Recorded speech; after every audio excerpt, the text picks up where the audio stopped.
I'm the one that went from being pepper sprayed and tear gas to being sworn in. I remember needing capital for office. Now my office is in the Capitol. Come on. All right. It's all national. All right. First off, thank y'all for having me. I gotta take Beth and Alexia everywhere for those introductions. I just need some theme music. One thing that Beth said that's very important that I'm going to touch on tonight is triggers. My job today is to empower those fellows, empower those young folks who are trying to lead or leading in their community, empower those young folks at Betty Fairfax, and to make some of y'all uncomfortable. Because that's the only way we're going to bring forth change. All right. Now, I guarantee you, about 80% of y'all, maybe 95, saw me and didn't know I was a state representative. Mm-hmm. Who going to raise their hand and be truthful? Yeah, the truth. There we go. Truth there we go. Set you free. There you go. But I appreciate that. I may not look like your regular state representative or elected official, but I am the state representative of the 78th district. I look like my people, I dress like my people, I talk like my people, and I fight like my people. Come on. All right.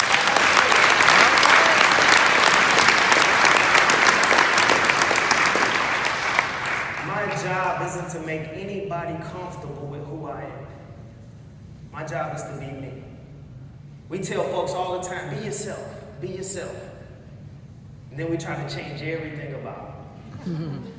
I am the state representative who knew nothing about politics just 5 years ago. I am the state representative who battle raps. I am the state representative whose favorite artist in the whole world is Rod Stewart. That's not a joke. I am probably the youngest Black Rod Stewart fan.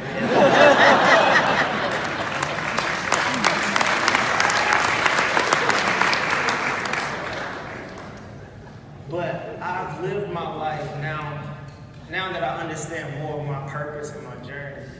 I've lived my life pushing against what those norms are, changing what our norms are. I really would like to thank the speaker from the fellow Kevin Patterson. See, I remember that. Great job. Thank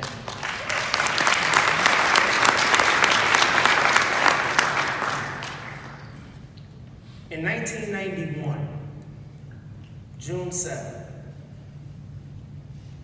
everybody close their eyes.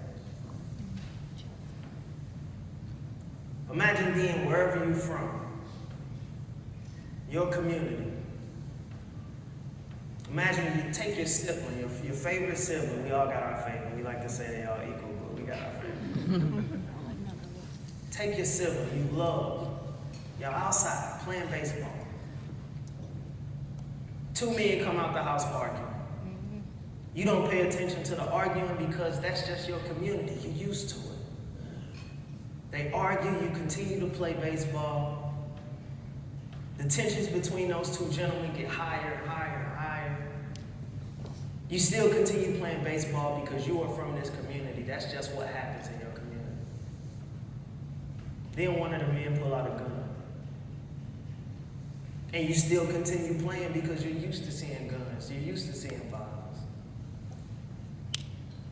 As that one man pulls out the gun, your brother is running around the bases, and the other one who he's arguing with grabs your brother. The gentleman with the gun points. The gentleman that grabs your brother puts your brother in front of him and uses him as a human shield as the other gentleman simultaneously shoots. Open your eyes. Now, all the time we say, put yourself in someone's shoes.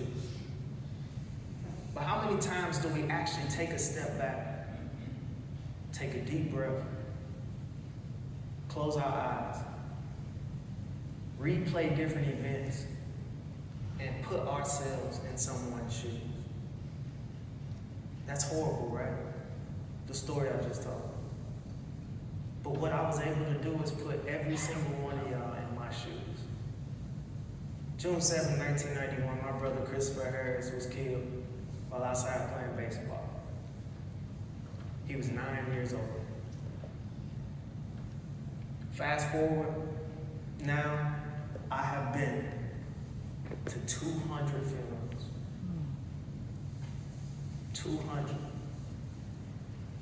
Mostly of peers, family members.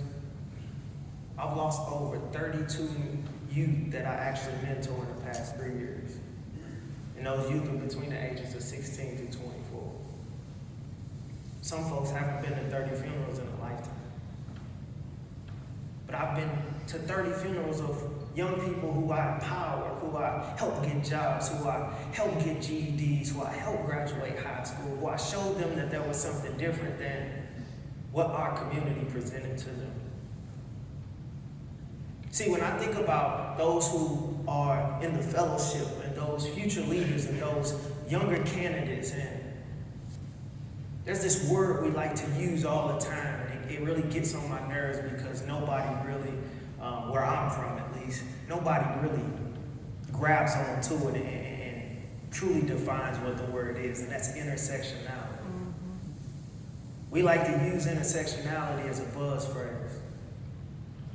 But one thing that Kevin said that was so important is when they asked him about what's important to him, what's his fight, he sounded just like me. I say everything. All of them. Never met a fight I didn't want to fight.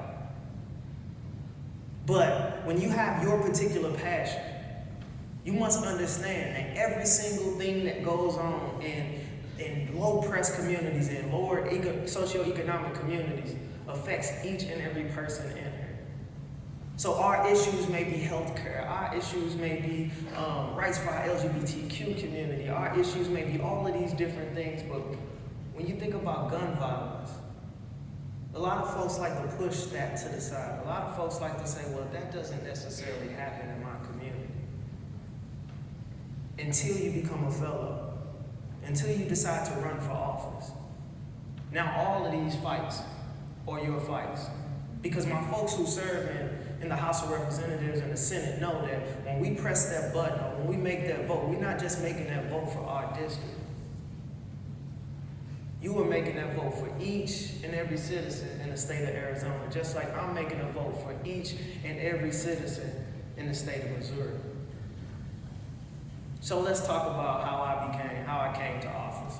So my brother died. I've been through all of these different funerals, through all of this gun violence. I come from the hood, 4300 Gibson to be exact. That may not mean nothing to y'all, but it means the world to me. Because that's where my family shed blood, sweat,